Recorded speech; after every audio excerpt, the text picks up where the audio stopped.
Tom Dumoulin fait coup double aujourd'hui, la victoire d'étape et le maillot de leader à l'arrivée. Capable de placer plusieurs attaques dans la dernière ascension, le Néerlandais a surpris tout le monde, à commencer par Christopher Froome en personne dans les ultimes hectomètres de l'étape.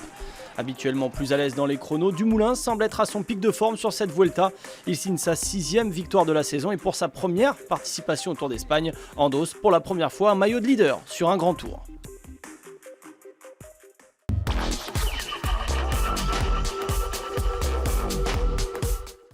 La Volta 2015 reprenait de la hauteur aujourd'hui avec une arrivée en altitude au bout des 168 km entre Torrevieja et Cumbre del Sol Benitachiel. Plusieurs coureurs ont quitté la Vuelta hier, notamment TJ Van Garderen, favori pour le général, ou encore Nasser Boigny. D'autres coureurs, eux, n'ont pas pris le départ aujourd'hui. Peter Sagan, renversé par une moto sur la route de la 8e étape, et le vainqueur de la veille, Jasper Stuyven. Deux ascensions de l'Alto de Puig Llorença et ses passages à 19%. Le leader au général Chavez est donc clairement en danger aujourd'hui.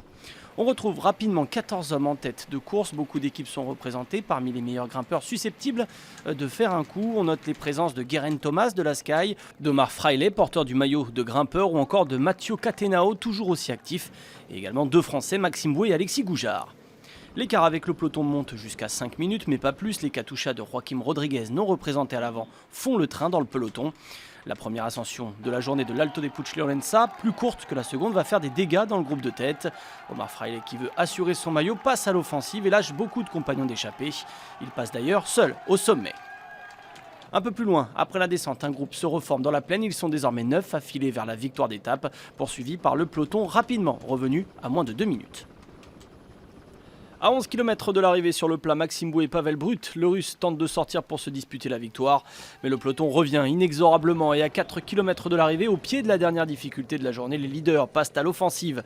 Valverde se met à l'avant d'un groupe de favoris qui se détache pour favoriser une attaque de Nairo Quintana. Dans un premier temps, le grand battu du jour semble être Christopher Froome. Mais le Britannique va revenir petit à petit au train. Devant, Tom Dumoulin de l'équipe Giant Alpecin, deuxième au général, passe à l'offensive. Il espère endosser le maillot rouge de leader. Mais la riposte s'organise avec Joaquim Rodriguez, autour de lui Rafa Majka, Nairo Quintana ou encore Fabio Aru. Mais seul Froome paraît être en mesure de s'imposer dans son style si particulier. Il lâche tout le monde dans les derniers mètres de l'étape. C'était sans compter sur Tom Dumoulin, impressionnant dans cette dernière montée qui va sauter le coureur de la Sky sur la ligne.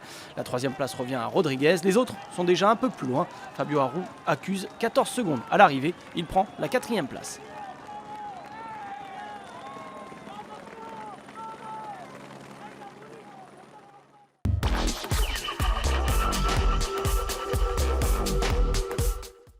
Je veux juste remercier l'équipe, vraiment, parce que assurément je n'y croyais pas. Hier ça a été une journée très dure et tout le monde a continué à se battre pour moi. Et je me suis dit ok, essaie, on verra bien ce qui se passera. J'ai tenté ma chance et ça a marché.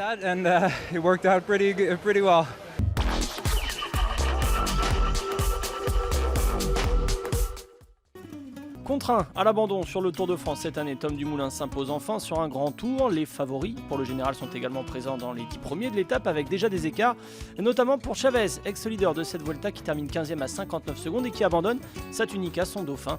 On retrouve là aussi tous les favoris dans le top 10, tous en moins de 2 minutes. La 10e étape verra le peloton quitter la région valencienne direction Castellón et va retrouver le bord de mer, une étape courte et nerveuse qui devrait permettre aux baroudeurs de s'exprimer sur 146 km, à moins que le peloton ne maîtrise les débats en vue d'un sprint massif. A noter que l'Alto del Desierto de Las Palmas, un col de 2e catégorie, dont le sommet est situé à 20 km de l'arrivée, pourrait changer la physionomie de la course si les favoris pour le général ne décident de passer à l'offensive. Tout ça à la veille de la journée de repos.